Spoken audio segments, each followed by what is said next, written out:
This show was created to educate and inspire our viewers to become better versions of themselves.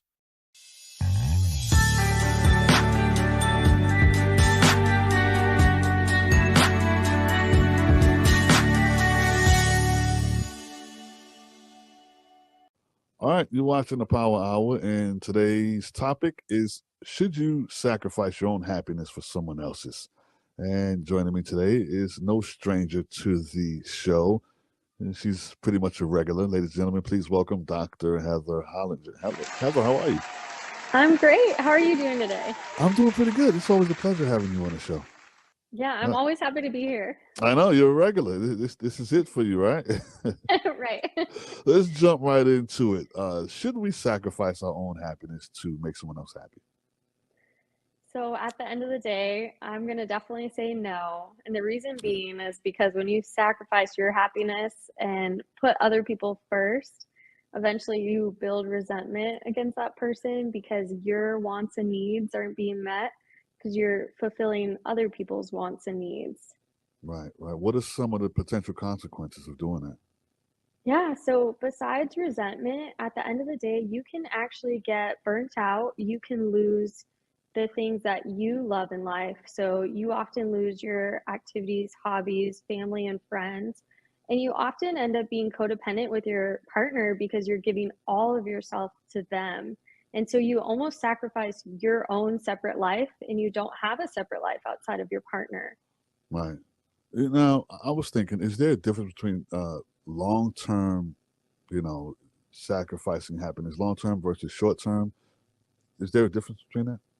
Of course, because I feel like short-term sacrifices, like in giving like your all into a relationship, if you're struggling through a rough patch, is completely okay. Like if you guys communicate and you end up having compromises to make the relationship work, and you know that's going to work for both of you and you've discussed that, that's okay. But if you're doing long-term sacrifices, at the end of the day, you're not being representative of your true self because you're actually just doing what other people want. You're not really having your own identity and you're losing what makes you you. So you're not your own person anymore and you lose your self esteem, your self identity. You lose track of basically who you are as a person because you're no longer doing things for you. Right. Communication, I believe, is the key to that, right? I mean, when someone is feeling like, okay, I'm just not happy in this thing, and whatever the case is, this person is not doing that. I believe communication plays a major role in that. You should talk to the person, let them know how you feel, right? What are your thoughts on that? Exactly. Communication can make or break a relationship, and definitely communication styles. So, when you're in a relationship, you have to basically learn how each person communicates, and you might have to adjust your communication style to make sure that your partner doesn't feel like they're being attacked or they don't have to get defensive and things like that. So, it's all about healthy communication and making sure that you're listening to your partner. You can have active listening, which means you're fully engaged. You're not on your phone, you're not distracted. Eye contact is really key. And then nodding your head to basically acknowledge like you hear what they're saying is a huge part of it. But in addition to that, you want to validate someone's feelings with healthy communication. You don't have to agree with them, but you can be like, I'm really sorry you feel that way, and I'm sorry that what I've done has made you feel that way. And then after that, you guys can go into each other's what you want to do to work it out or anything that can change, and really address the underlying feelings behind that and what developed the argument or issue that developed. Right. Now, I think, and you can weigh in on this as well, date nights, stuff like that. Because when the communication starts lacking, there's something that's wrong. There's an underlying issue that's coming up because it wasn't like that in the beginning. You get involved with Mhm. someone, it's always nice in the beginning. So when the communication goes, that means something is going wrong somewhere, and Mhm. we need to find a root cause to that, right? Um, Definitely. what are some things people can do to get that spark back and get back to the Yeah. beginning? So A lack of communication can be like a really little issue, as in you're not checking in on your partner, or you're not just keeping up with how they're feeling and how they're doing in the relationship, or two, you guys are completely avoiding the difficult conversation.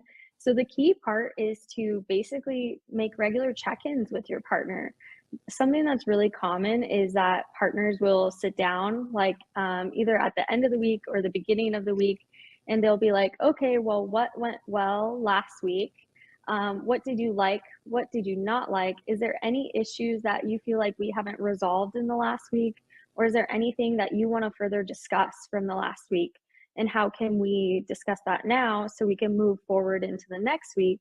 And then it's also like, what would you like to change going forward?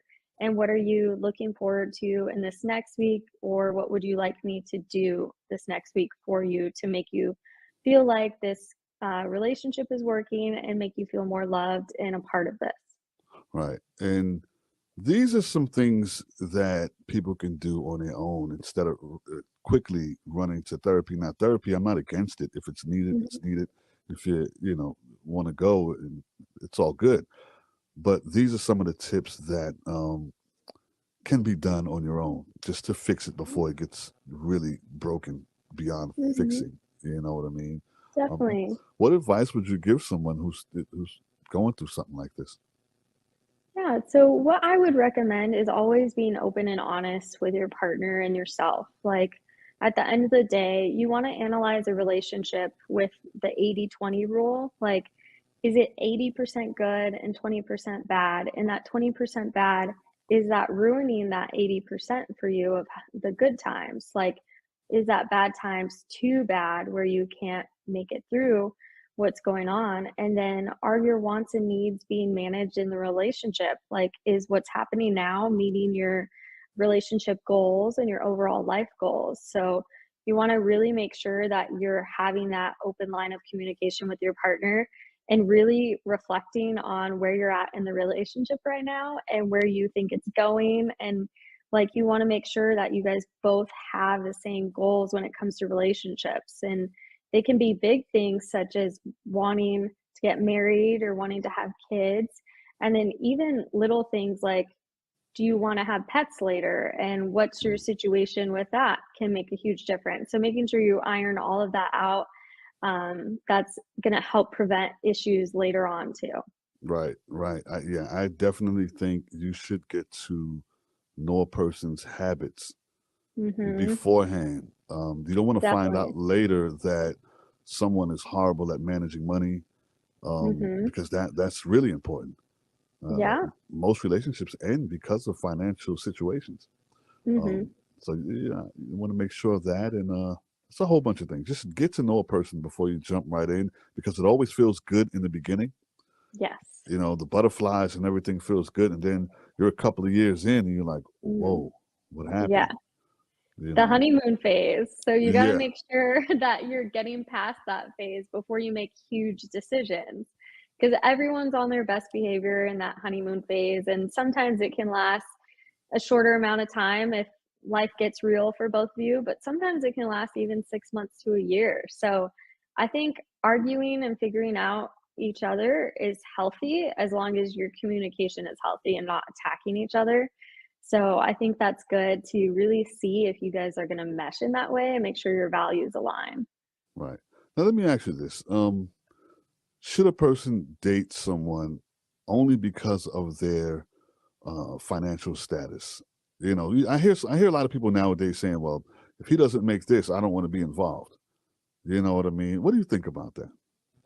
So I might be outside of the norm, but for me, I don't date for money ever, because for me, I want to have my own life outside of my partner. And so I pride myself in being a strong, independent woman that is financially stable on my own. And so anyone else that comes into that is it's just icing on the cake. So if they are making the same as me or more than me, okay. And even if they're making less than me, I don't care. I'm fine with that because I know I can handle myself. And as long as they can handle themselves and don't rely completely on me, um, Right. it's only when, like, they are using you as a financial crutch You want to Right. make sure that you guys can independently handle your own finances.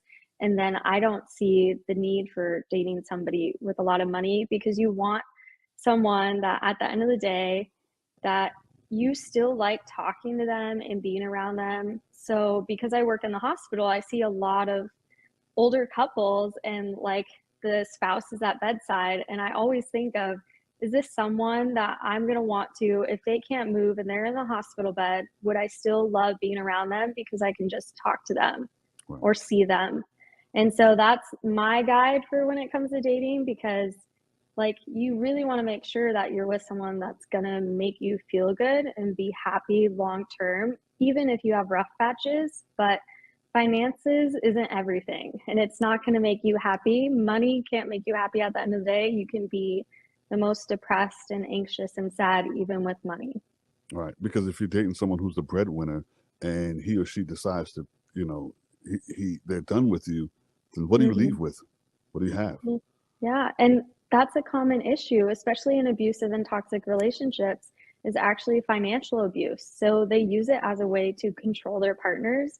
And what happens is someone feels so trapped and they can't leave because their whole lifestyle is dependent on that other person. And if they don't have friends, family, or like they don't feel like they can use any hotlines or any shelters or things like that, they're going to feel like they can't leave. And that's a huge part of that. So I always think it's great to keep your own financial independence as much as possible. So never, no one is ever given that control over you and can use it against you. Right. So pretty much just be able to hold your own if you're alone, um, Hmm. but don't feel as though you don't need anyone else. Yeah. Hmm. I mean, everybody needs somebody at some point in their life, no matter what the situation is. Um, but Exactly. yeah, Doctor, it's always a pleasure having you on the show. We must do this again. I know you're busy; you have to get back to work. But thank you for the joining me on the segment today, ladies and Of gentlemen. course.